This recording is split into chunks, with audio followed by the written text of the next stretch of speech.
हम यहाँ पर अब देखने वाले फंक्शंस के बारे में। सो फंक्शंस में क्या क्या आते हैं, average, count, lower, max, minimum, और बहुत सारे lower case, upper case, substring, sum, replace, ये सारे हमारे एसक्यूएल में फंक्शंस होते हैं। तो उस फंक्शंस के लिए आपका ज़्यादा टाइम ना गंवाने के लिए मैंने ये सब पहले से ही लिख के रख चुका है। सो यहाँ पर हम कॉलन लगा देते हैं और एवरेज फंक्शन निकालना है। अगर सैलरी, कोई भी सैलरी हो, मतलब पूरी की पूरी सैलरी का एक हमें एवरेज निकालना है। तो ये एवरेज फंक्शन का इस्तेमाल करके हम निकाल सकते हैं। उसमें हमने क्या किया, सिलेक्ट एवीजी मतलब एवरेज, उसके बाद वो कॉलम का नाम सैलरी, उसके बाद टेबल का नाम एम्प्लॉय। सो इस तरह से हमने उस पर्टिकुलर टेबल से उस पर्टिकुलर कॉलम का एवरेज निकाल दिया।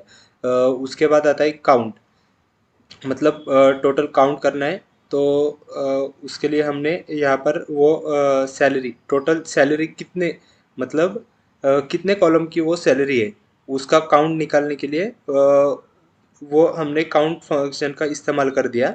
और उस काउंट फंक्शन में हमें टोटल 7 सैलरी मिल चुकी है। मतलब टोटल 7 नंबर है, उसके हिसाब से हमें वो सैलरी मिल चुकी है।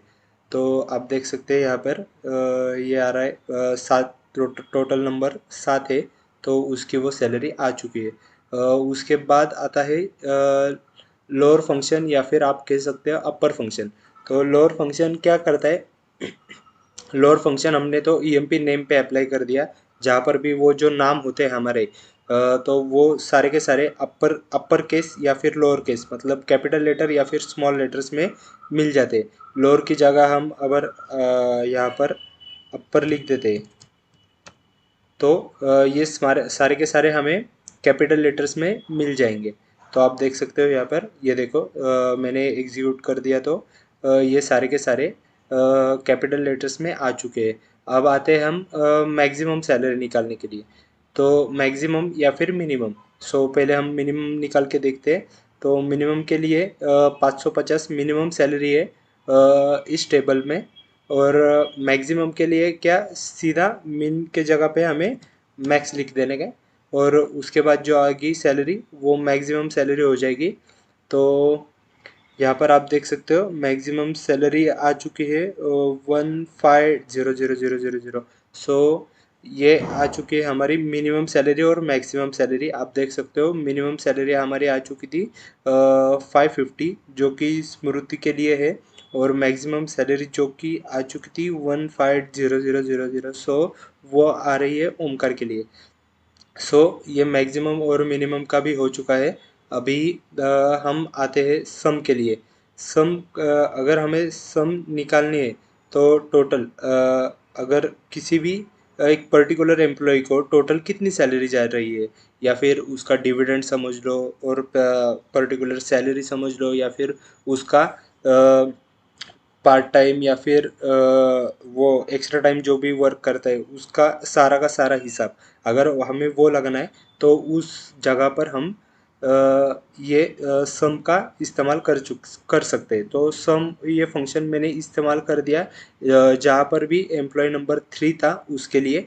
तो सम का सिंटैक्स क्या होता है, select some column name, column name यहाँ पर हमने सैलरी लिख दिया, फ्रॉम टेबल, मतलब table name, where condition, condition क्या है कि एम्प्लॉय नंबर 3 होना चाहिए। तो उस जगह पर हमने ये सम का फंक्शंस इस्तेमाल कर दिया। और आप देख सकते हो उसका रिजल्ट आया 4550। सो ये देखो एम्प्लॉय नंबर जहाँ पर 3 है, यहाँ पर उसका सैलरी हमने 550 रख दिया है। और एक बार एम्प्लॉय नंबर 3 है, तो वहाँ पर हमने 4000 रख दिया। सो इन दोनों का एडिशन आता है 4550। सो ये भी हमारा हो चुका है। उसके बाद आते हैं हम राउंड स्टेटमेंट के लिए। सो राउंड के लिए क्या कर सकते हैं, तो हमने यहाँ पे राउंड का ये सिंटैक्स लिख दिया। एक बार इसको एग्जीक्यूट करके देखते, ये सारी के सारे हमारे राउंड अप सैलरी आ जाएगी। That's it. राउंड के बारे में ज़्यादा कोई पूछता भी नहीं है, तो ठीक है। उसके बाद हम रिप्लेस कर सकते हैं किसी भी पर्टिकुलर एम्प्लॉय का नाम या फिर किसी भी पर्टिकुलर एम्प्लॉय की सैलरी। आप जो भी चाहो आप अपने हिसाब से कर सकते हो। तो अगर किसी का नाम या फिर सैलरी या फिर कोई भी हमें डेटा उन कॉलम का कोई भी रिकॉर्ड हमें रिप्लेस करना है, तो हम ये इस्तेमाल कर सकते हैं रिप्लेस स्टेटमेंट का। सो रिप्लेस फंक्शन की वजह से देखो मैंने यहाँ पे जो स्मृति नाम था और उसकी वो नाम की जगह आर्या नाम रख दिया है अभी। सो ये आ चुका है। ये देखो हमारे पास यहाँ पर 7 नंबर के लिए स्मृति नाम था, वहाँ पर आर्या नाम आ चुका है। 4 नंबर के जहाँ पर भी स्मृति नाम था वहाँ पर आर्या नाम आ चुका है। तो क्या है, क्या ये हमारे परमानेंटली रिप्लेस हो चुका है? तो उसका आंसर है नहीं, ये परमानेंटली रिप्लेस नहीं हो चुका है। क्योंकि हमने अगर वापस से ये सिलेक्ट स्टार फ्रॉम एम्प्लॉय कर दिया और टेबल देख लिया, तो वापस से वहाँ पर 7 नंबर के लिए वापस से स्मृति आ गया और ये वापस से 4 नंबर के लिए भी स्मृति आ गया। तो रिप्लेस फंक्शन का इस्तेमाल करके हम सिर्फ देखने के लिए करते हैं, ना कि परमानेंटली। ओके। सो ये थे हमारे फंक्शंस इन एसक्यूएल्स। सो अभी फंक्शंस का हो गया। अब हम जाते हैं आगे, ग्रुप बाय स्टेटमेंट का इस्तेमाल करते हैं ग्रुप बाय स्टेटमेंट की ओर। तो ग्रुप बाय के लिए हमें क्या करना पड़ेगा?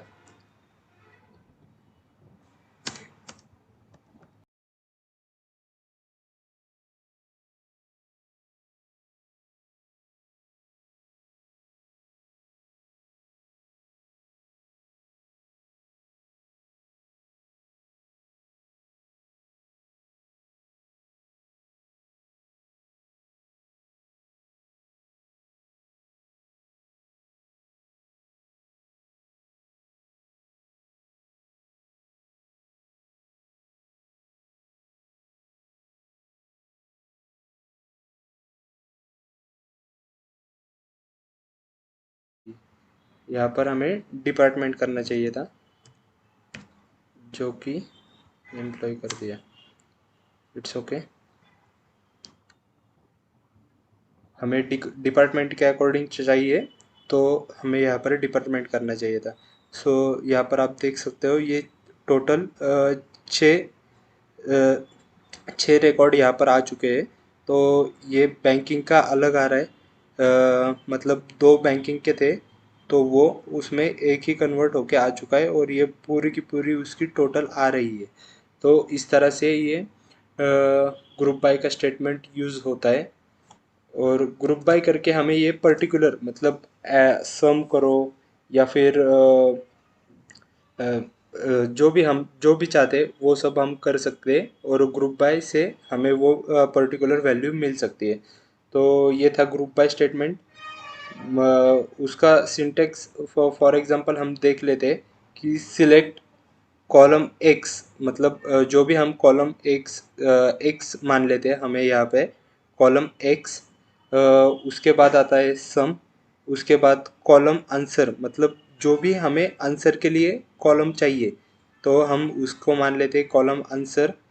तो और उसके बाद आता है फ्रॉम टेबल नेम, जो भी टेबल का नाम है वो। उसके बाद आता है ग्रुप बाय और वापस से कॉलम एक्स। अगर आपको ये नहीं समझ आ रहा है तो मैं टाइप करके दिखा देता हूँ आपको। उसका सिंपल से याद रखने का सिंटेक्स।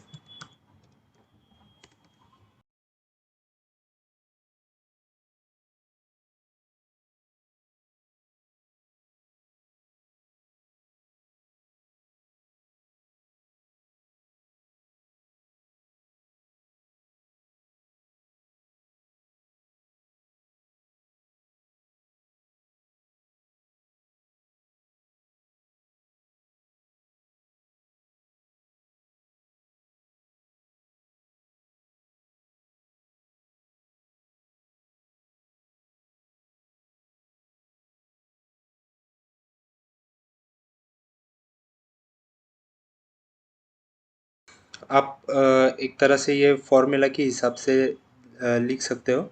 सिलेक्ट कॉलम एक्स मतलब जो भी हमें कॉलम पे अप्लाई करनी है वैल्यू, वो मतलब ये कॉलम एक्स और ये कॉलम एक्स वो दोनों सेम आनी चाहिए, जो कि हम स्टार्टिंग में ले रहे हैं और एंडिंग में एक कॉलम का नाम लिख रहे हैं, वो दोनों सेम आने चाहिए, तभी ये ग्रुप बाय स्टेटमेंट अप्लाई हो जाएगा।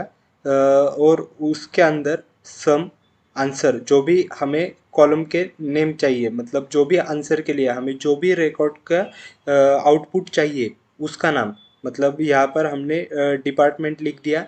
सो ये देख सकते हो आप, सॉरी सैलरी लिख दिया, जो कि हमारे हमें आंसर चाहिए था, सैलरी जो कि बैंकिंग के सैलरी जो थे एडिशन करके हमें चाहिए था, वो आंसर वाला जो कि यहाँ पर आ चुका है।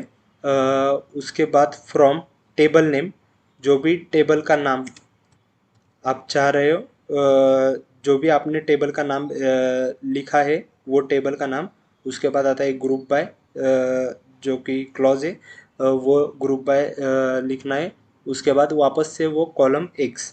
सो ये कॉलम एक्स यहाँ पर फिर से, दैट्स इट, यही था ग्रुप बाय स्टेटमेंट के लिए।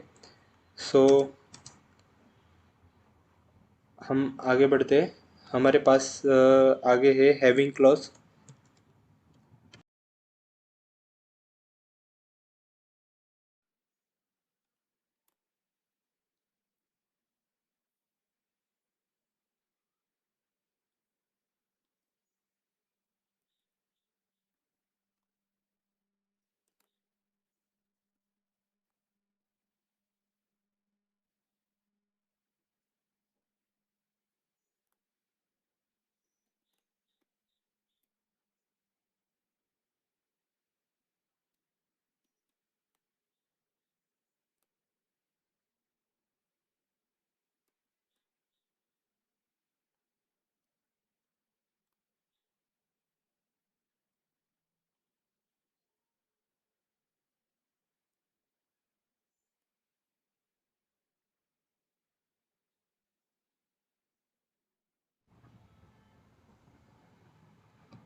ओके, हैविंग क्लॉज क्या होता है?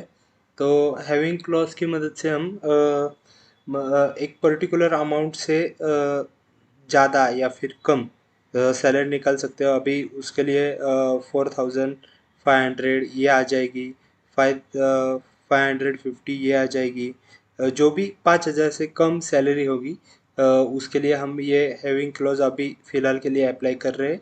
तो ये देखो, 5000 से कम किस किस की सैलरी है वो एडिशन होके आ रही है हमारे पास, जो कि प्रथम की है, स्मृति की है, जो कि 4500, 4550 ये सब आ रही है। तो ये हैविंग क्लॉज हमने इस्तेमाल कर दिया, उसके लिए हमने लिख दिया सिलेक्ट ईएमपी नेम, मतलब ये कॉलम का नाम, उसके बाद सम ये फंक्शन है, उसके बाद सैलरी जो कि हमारे कॉलम का नाम है, उसके बाद फ्रॉम एम्प्लॉय ये हमारे टेबल का नाम है, उसके बाद ग्रुप बाय, जो भी हमने अभी पिछले बार ग्रुप बाय स्टेटमेंट सीखा वो ग्रुप बाय, उसके बाद ईएमपी नेम ये हमारे कॉलम का नाम है, जो कि यहाँ पर और यहाँ पर सेम लेने चाहिए, उसके बाद हैविंग, हैविंग लगा के हमें जो भी हमें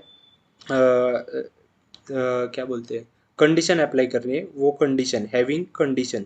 सो हैविंग उसके बाद ये हमारी कंडीशन है यहाँ पर। सो कंडीशन यही है कि हैविंग सम, मतलब सैलरी की पूरी सैलरी की सम वो 5000 से कम चाहिए।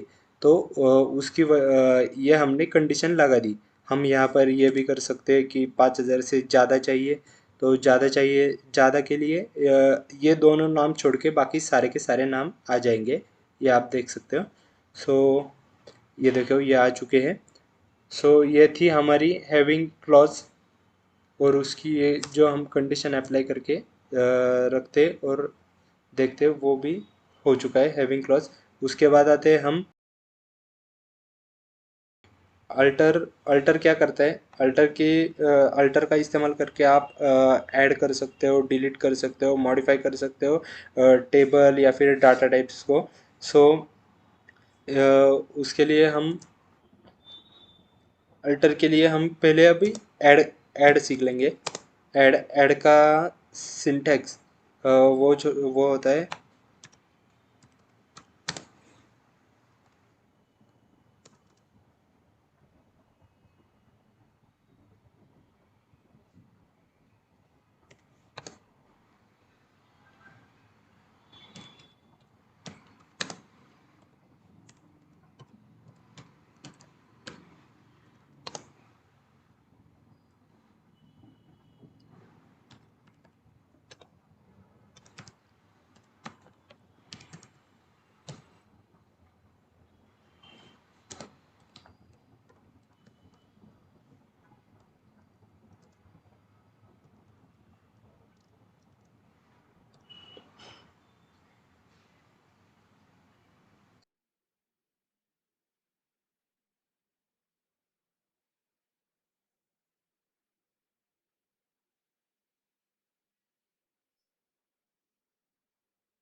ओके।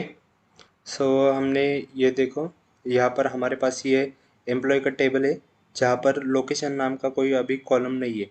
सो अल्टर टेबल का इस्तेमाल करके अल्टर टेबल हम इस्तेमाल करके हम उसमें ऐड लोकेशन करते हैं। तो उसका सिंटैक्स यही है, और उसके हम इसे अभी पहले एग्जीक्यूट करके देखते हैं। तो कमांड कंप्लीटेड सक्सेसफुली। अब यहाँ पर हमारा लोकेशन का एक नया कॉलम ऐड हो चुका है, जहाँ पर आप देख सकते हो नल नल नल नल लिखा आ रहा है। सो ये अल्टर टेबल का सिंटैक्स कहो या फिर एग्जांपल कहो, ये है। सो मैं आपको एक बार रीड करके दिखा देता हूँ कि अल्टर टेबल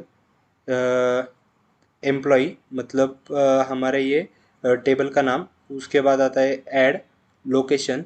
लोकेशन मतलब हमें ऐड जो हमें कॉलम जो कि नया ऐड करना है उसका नाम, वो कॉलम का नाम लोकेशन। उसके बाद उसका डेटा टाइप। तो लोकेशन हमें लेना है, तो लोकेशन जैसे कि हम मान लेते हो पुणे, बेंगलोर, हैदराबाद, जो कि वारकर में आते हैं, जो कि कैरेक्टर बेस है, ना कि इंटीजर बेस। इंटीजर बेस मतलब जो कि नंबर्स आते हैं वो इंटीजर बेस होते हैं। सो वो आ चुका है लोकेशन, और हमने उसका डेटा टाइप ले चुका है वारकर, और 255 मैक्सिमम कैरेक्टर लेंथ। सो ये हम अल्टर टेबल का इस्तेमाल करके हमने कोई भी मतलब टेबल में एक कॉलम ऐड कर चुके हैं। उसके बाद आते हैं डिलीट पे। सो यही एक अल्टर टेबल का डिलीट स्टेटमेंट इस्तेमाल करने के लिए, उससे पहले हम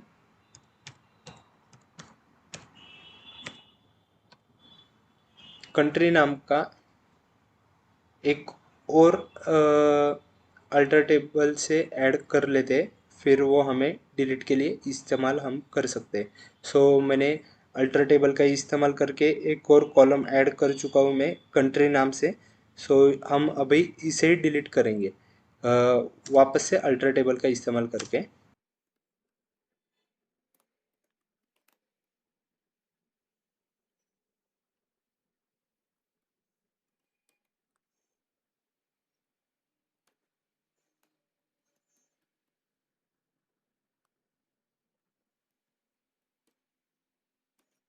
सो ये अल्टर टेबल का इस्तेमाल करके हमें सीधा सीधा ये भी कर सकते हैं कि अल्टर टेबल जहाँ पर भी ऐड है उसी जगह पे ड्रॉप लगा दिया, और कॉलम एक मतलब कॉलम एक नाम से ये ज़्यादा ऐड कर दिया, और उस कॉलम का नाम। सो अभी आप ये नीचे देख सकते हो, यहाँ पर एक कंट्री नाम से ये कॉलम आ रहा है। अभी ये पूरा का पूरा डिलीट हो जाएगा। डिलीट के लिए हम MS SQL में ड्रॉप ये ड्रॉप कीवर्ड इस्तेमाल करते हैं। सो ये ज़्यादा ध्यान में रखना। और ये देखो कमांड कंप्लीटेड सक्सेसफुली। अब ये हम क्वेरी वापस से रन करके देखते, और यहाँ पर आप देख सकते हो कि ये जो कंट्री का कॉलम था वो ड्रॉप हो चुका है। सो ये था अल्टर टेबल में डिलीट या फिर ड्रॉप का स्टेटमेंट। उसके बाद आते हैं हम मॉडिफाई पे। मॉडिफाई पे हम क्या कर सकते हैं कि कोई भी टेबल का डेटा टाइप हम मॉडिफाई कर सकते हैं। सो अभी हम लोकेशन लोकेशन जो है उसका हम डेटा टाइप मॉडिफाई करते हैं। सो अभी हमने उसका जो वारकेर ये जो डेटा टाइप लिखा है उसकी जगह पे हम उसका डेटा टाइप इंट करा देते। तो देखते हैं वो कैसे करते।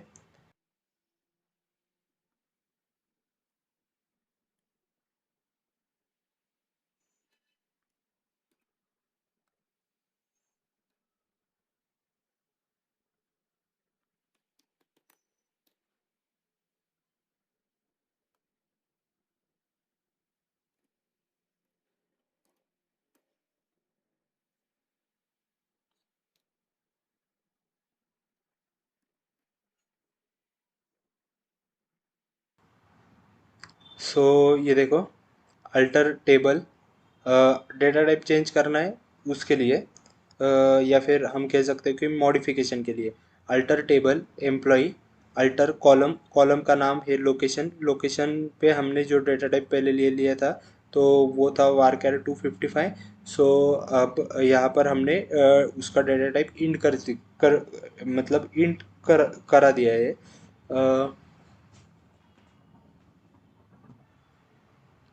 अभी हम वापस से वही चेंज करके वापस से हम उसके उसे वारकैर कर देते हैं।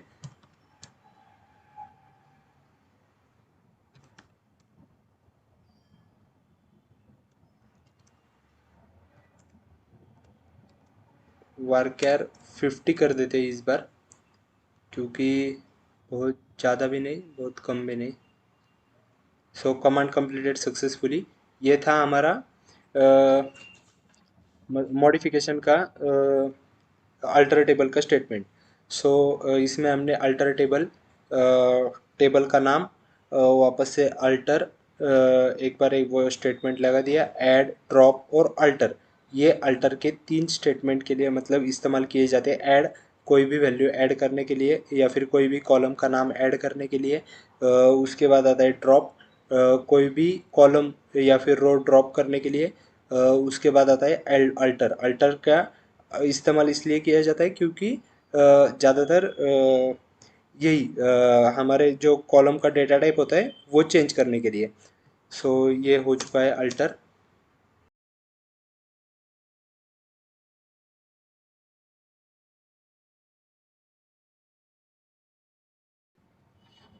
अलाइस किस लिए यूज किया जाता है, ये कॉलम का नाम चेंज करके दिखा सकता है आपको, ना कि परमानेंटली चेंज करेगा, पर ये आपको चेंज करके दिखाएगा, सिर्फ चेंज करके दिखाएगा ना कि परमानेंटली, जो कि हमें परमानेंट जो कॉलम दिख रहे हैं उसमें ये काम नहीं करता।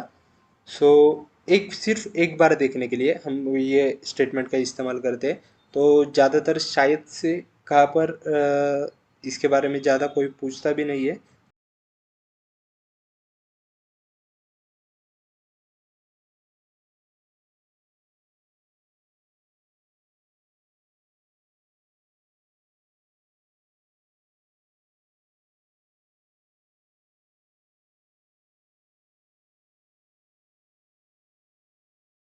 ओके, अला इसका मतलब अभी ये देखो, जो भी यहाँ पर एक कॉलम था जॉब नाम से, उसकी जगह ये कंट्री लिख के आ जाएगा, सिर्फ इतना ही। तो जॉब जो भी था वहाँ पर हमने क्लार्क, ऑडिटर, सीए, ये सब हमने लिख चुका था, तो वहाँ पर सिर्फ एक ये कंट्री लिख के आ चुका है, दैट्स इट। उससे ज़्यादा इसका कोई इस्तेमाल भी नहीं है और ये कभी परमानेंटली चेंज भी नहीं होता। तो सिर्फ ये दिखने के लिए।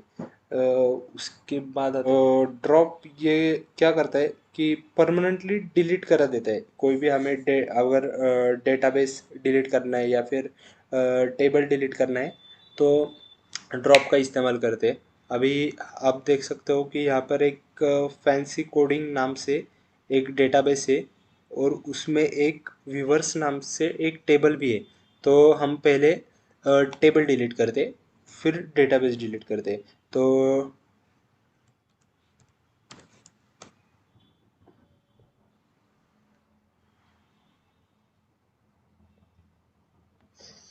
अगर हमें वो टेबल डिलीट करना है तो उसके लिए हमें क्या करना पड़ेगा, तो सबसे पहले हमें वो फैंसी कोडिंग का डेटाबेस सिलेक्ट करना पड़ेगा। उसके लिए हम ये करते हैं, यूज़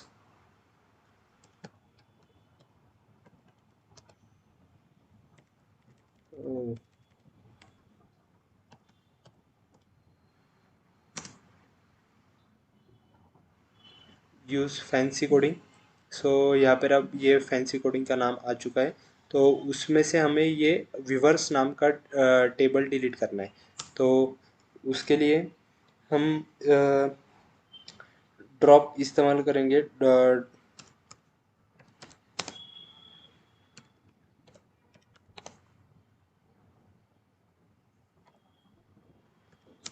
ड्रॉप टेबल व्यूवर्स।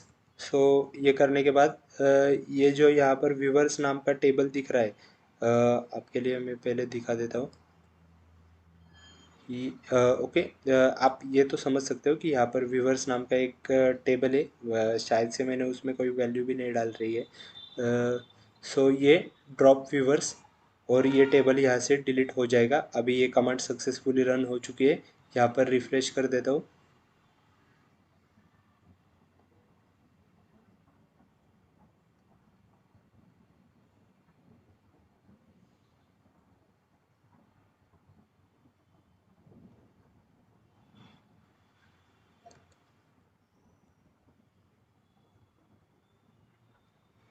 सो ये टेबल, ये तो पूरा का पूरा खाली आ रहा है। Select top 1000 row, invalid name fancy coding TBO viewers. Okay, so ये डिलीट तो हो चुका है, पर पता नहीं यहाँ पर क्यों दिखा रहा है। सो ये था टेबल। ओके, टेबल का अंदर का सारा रिकॉर्ड तो डिलीट हो चुका है, इसका मतलब सो ये हो चुका है ड्रॉप टेबल व्यूवर्स। उसके बाद ड्रॉप,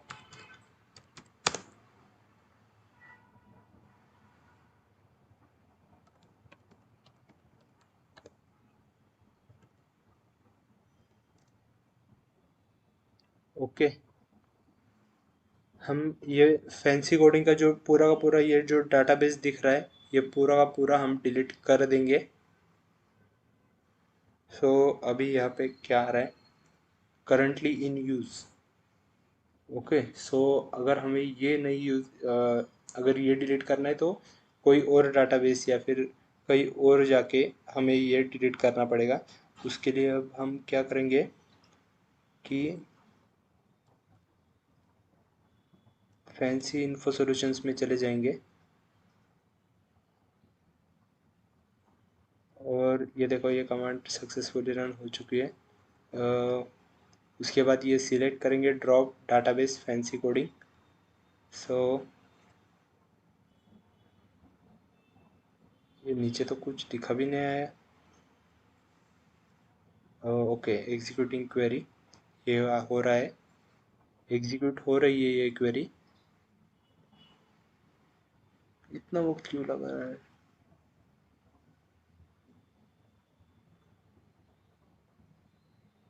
क्वेरी विथ एरर्स।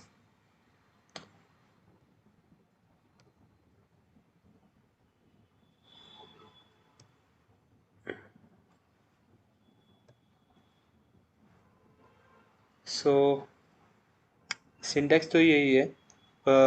शायद से मेरे यहाँ पर मतलब पीसी थोड़ा सा स्लो है और रैम का इशू है। सो मैं ये 100% कह सकता हूँ कि ड्रॉप टेबल व्यूवर्स, जो भी हमें टेबल का नाम जो भी हमें डिलीट करना है वो, उसका ये ड्रॉप टेबल के लिए ये सिंटैक्स। और उसके बाद ड्रॉप डाटाबेस अगर करना है तो ड्रॉप डाटाबेस और वो डाटाबेस का नाम। सो ये करने के बाद हम अ, ये डिलीट हो जाते हैं। सो मेरे यहाँ पर वो डाटाबेस इन यूज़ है, इसलिए शायद नहीं हो रहे। तो अगर हमें कोई एग्जीक्यूशन अल्ट प्लस ब्रेक करना है, अल्ट प्लस ब्रेक कर सकते हो या फिर यहाँ पर से स्टॉप कर भी सकते हो। सो वो तो हमने करंटली हम इन यूज़ है, इसलिए वो हम फ़िलहाल के लिए ब्रेक तो नहीं कर सकते। So it's okay. शायद हम कोई अलग देख लेते, तो स्टाफ का देखते हैं हम। ड्रॉप डाटाबेस, स्टाफ, यहाँ पर आपको स्टाफ दिख रहा है। ये भी एक बार okay, command completed successfully.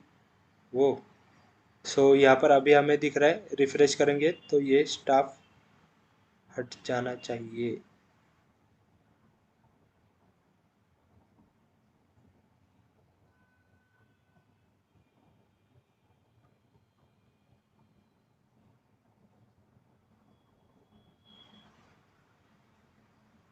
Okay, आप यहाँ पर देख सकते हो डाटाबेस में जो स्टाफ का डाटाबेस था वो सारा का सारा यहाँ से डिलीट हो चुका है। तो इस तरह से ये ड्रॉप स्टेटमेंट का इस्तेमाल किया जाता है। कभी कभी प्रॉब्लम आता है क्योंकि हमारे पास शायद से, अब मैंने वो कहाँ पर ओपन करके रख दिया है, इन यूज़ करके रख दिया है, मुझे भी नहीं पता। सो देखता हूँ वो भी बाद में। सो उसके बाद आते हैं बिटवीन ऑपरेटर्स। अगर हमारे पास मान लो कि ये जो टेबल है एम्प्लॉय का, उसकी मुझे क्या चाहिए अभी, एम्प्लॉय नंबर चाहिए, जिनकी वैल्यू होंगी 3 से ऊपर और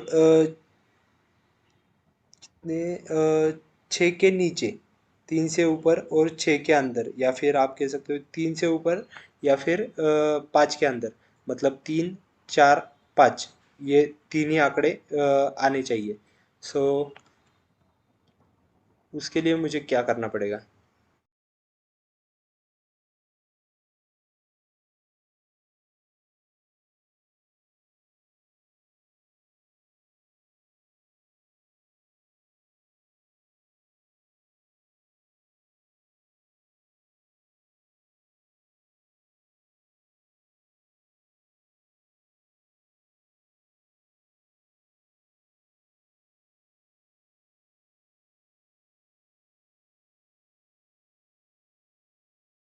सो मैंने ये ख्याल छोड़ दिया कि ईएमपी नंबर ये क्या है यार, तीन तीन चिंदी वैल्यू आ जाएगी, उससे आपको भी कुछ समझेगा नहीं।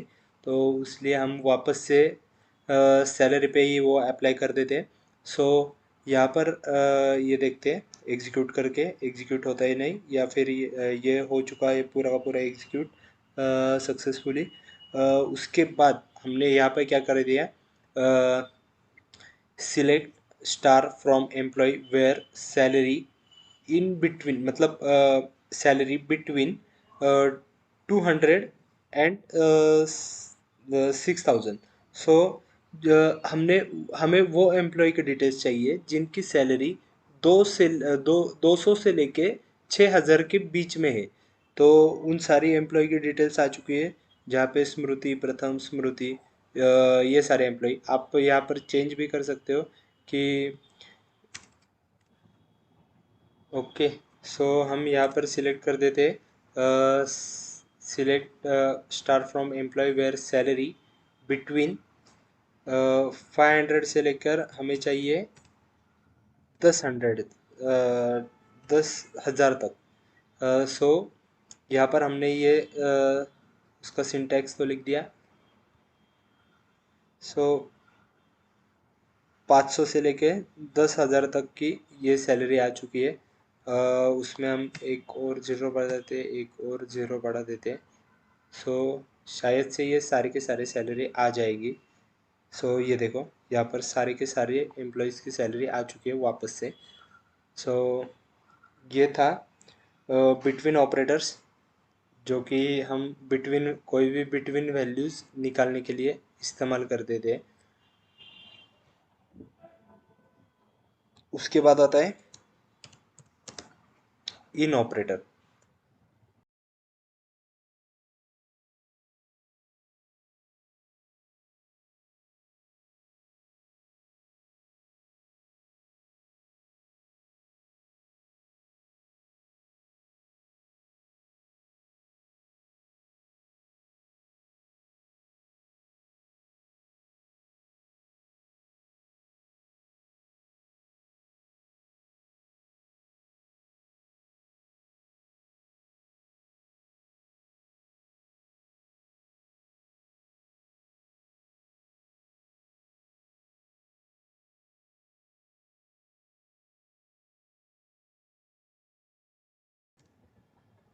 सो फाइनली ये है हमारे इन ऑपरेटर का सिंटैक्स। इन ऑपरेटर इस तरह से लगा देते हैं, मतलब हमें कोई भी पर्टिकुलर पर्सन के रिकॉर्ड चाहिए तो उसके लिए हम इन ऑपरेटर्स लगा देते हैं। अगर मैंने ये क्वेरी एग्जीक्यूट कर दी तो यहाँ पर जहाँ पर भी ओम नाम का एम्प्लॉय है और यहाँ पर ओमकार नाम के एम्प्लॉय है, तो इन ये मतलब यहाँ पर टोटल तीन है। ओमकार नाम का एक, ओम नाम का एक और एक ओम नाम का एक। तो ये तीन है, ये तीनों के तीनों रिकॉर्ड्स हमें मिल जाएंगे। तो ये देखते हैं हम एग्जीक्यूट करके, तो ये तीनों रिकॉर्ड आ चुके हैं। सो इन ऑपरेटर ये इसलिए इस्तेमाल किया जाता है क्योंकि पर्टिकुलर पर्सन्स के रिकॉर्ड अगर हमें चाहिए तो, या फिर कोई भी पर्टिकुलर डाटा की इंफॉर्मेशन हमें चाहिए, उसके लिए इन ऑपरेटर का इस्तेमाल किया जाता है। सो उसका सिंटैक्स यही है, सिलेक्ट स्टार फ्रॉम, यहाँ पर हम मान सकते हैं यहाँ पर टेबल का नाम, उसके बाद वेयर कंडीशन, वेयर वो कंडीशन, कंडीशन में क्या आता है कि एम्प्लॉय का नाम होना चाहिए इन ओम एंड ओमकार, मतलब ये दोनों एम्प्लॉय के नाम। आप यहाँ पर तीन भी कर सकते हो, चार भी कर सकते हो, आप अपने हिसाब से। मैं एक बार आपको करके दिखा देता हूँ।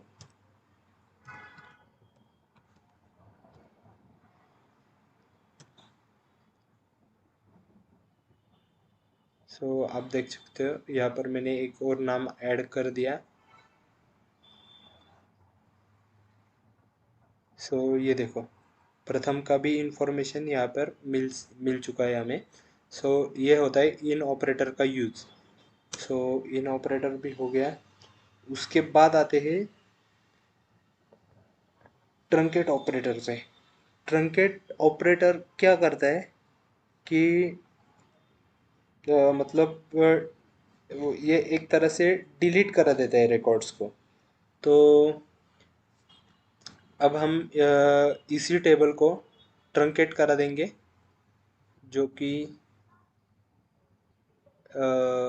सॉरी, ओके, पहले हम ये टेबल देख लेते हैं कि हाँ, ये टेबल की ये पूरी की पूरी ये वैल्यूज़ है सारी, सारी की सारी ये मतलब टेबल के रिकॉर्ड्स और जो भी हमने डाटा इसमें इंसर्ट कर दिया है, ये सारा का सारा डेटा अब डिलीट हो जाएगा ट्रंकेट का इस्तेमाल करके।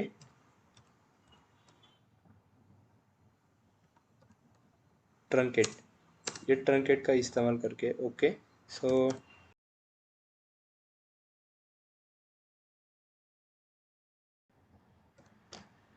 तो इससे क्या होगा?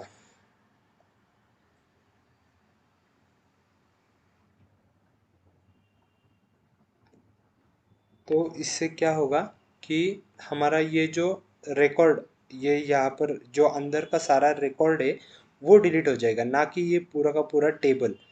तो टेबल, अगर पूरा का पूरा टेबल डिलीट करना है तो उसके लिए हमें ड्रॉप टेबल यही सिंटैक्स यूज़ करना पड़ेगा।